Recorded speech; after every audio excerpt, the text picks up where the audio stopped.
Que estratégias são essas? A primeira delas, meus amados irmãos, confira comigo a partir do verso 3, é a oração. A oração. A oração não é em si poderosa, é claro. Mas a oração é o instrumento para a gente fraca acionar o Todo-Poderoso.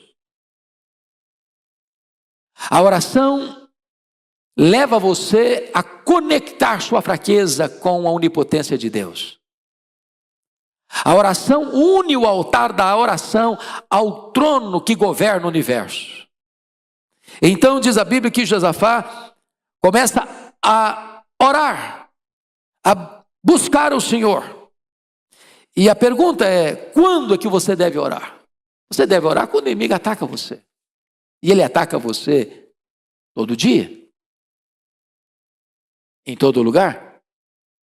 Em todas as circunstâncias? Ele ataca você, e quando você deve orar? É quando você está com medo. Diz o versículo 3 que Josafá teve medo. Josafá é um rei, ele é muito rico, ele é muito poderoso, mas ele teve medo. Você tem medo também?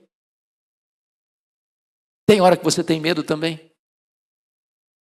Você lida com problemas na sua vida, na sua casa, que você diz, meu Deus, eu não sei o que eu vou fazer, eu não sei como fazer, esse problema eu não sei resolver, esse problema é muito maior do que eu tenho capacidade de resolver, e às vezes você se vê ameaçado e você tem medo, e Josafá teve medo, e quando você tem medo, você precisa buscar o Senhor.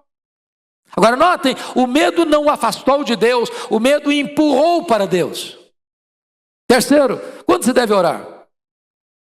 Você deve orar quando você não sabe o que fazer.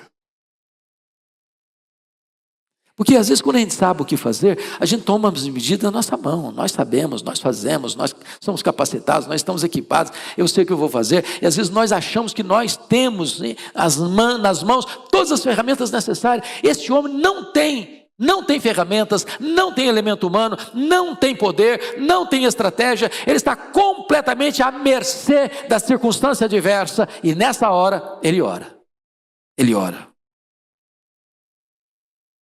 E se você perceber, ele faz duas confissões: sentimento de fraqueza, não em nós força, sentimento de incapacidade, não sabemos o que fazer, mas ele tem sentimento de confiança em Deus, pois os nossos olhos estão postos em Ti. Talvez você pudesse perguntar de novo o texto. Nós falamos por que orar. Agora a pergunta é, como orar? Como orar nestas horas? E o versículo 3 nos ensina que nós devemos orar com jejum. Tem hora, irmãos, que a batalha é mais renhida. E tem batalha na vida que você é compelido a jejuar. Você se abster dos melhores prazeres da vida.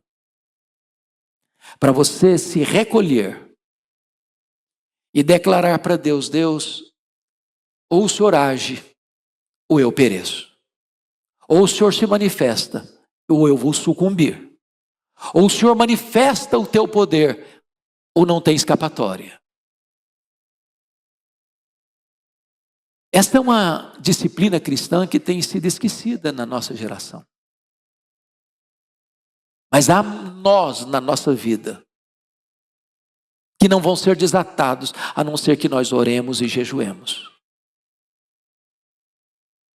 Há batalhas em nossa vida que não serão vencidas, a não ser que nós oremos e jejuemos.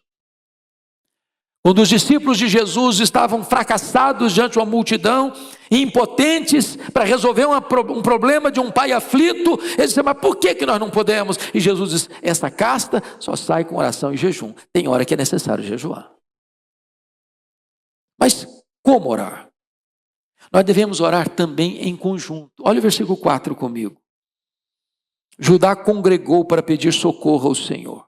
Também de todas as cidades de Judá veio gente para buscar o Senhor. Tem hora que a oração é entrar no quarto, fechar a porta e só você com Deus.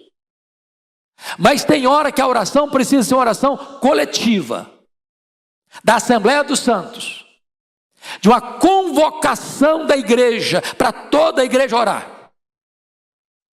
Tem causa, meus irmãos, que não afeta apenas a nossa vida, afeta a vida de todos, de todos, de todos. E nessa hora, toda a comunidade precisa sentir o mesmo peso, precisa sentir a mesma urgência, precisa sentir a mesma necessidade e buscar a Deus em oração.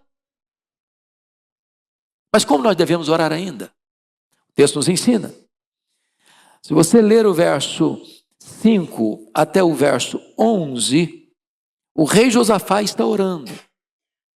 E ao orar, ele menciona duas coisas acerca de Deus. Primeiro, ele mostra que Deus é soberano. Sabe o que significa isso? Quando a gente passa por um problema, e nós não sabemos o que fazer, e nós não temos força, e nós não temos estratégia, nessa hora você precisa entender uma coisa, que o seu Deus continua no trono, o seu Deus não perdeu o controle, o seu Deus não conhece impossibilidades, o seu Deus não tem problema para ele insolúvel, o seu Deus pode entrar na história e reverter a situação, e mudar o placar do jogo, e virar a mesa, e fazer um grande milagre, onde você só vê tragédia. Deus é soberano, louvado seja o Senhor, Ele é Deus nos céus, Ele domina sobre todos os reinos dos povos, e na sua mão está a força e o poder, e não há quem possa resisti-lo, disse o rei Josafá. Mas há uma segunda coisa que ele faz aqui. Além de reconhecer a soberania de Deus, ele reconhece a fidelidade de Deus às suas promessas.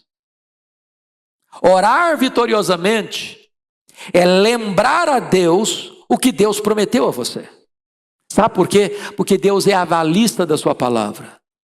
Deus está empenhado em cumprir o que Ele prometeu, e nenhuma das promessas de Deus pode cair por terra. Olha o que Ele vai dizer. No versículo de número 9. Ele está citando o que Deus havia dito: se algum mal nos sobrevier, espada por castigo, peste ou fome, nós nos apresentaremos diante desta casa e diante de ti, pois o teu nome está nesta casa, clamaremos a ti em nossa angústia, e tu nos ouvirás e livrarás. Isso havia sido promessa de Deus, quando aquela casa foi levantada, quando aquele templo foi consagrado. Deus fez essa promessa, e Ele está reivindicando o cumprimento dessa promessa. Nenhuma das promessas de Deus cai por terra. Promessa de Deus e realidade são a mesma coisa, porque Deus é o avalista da sua própria palavra.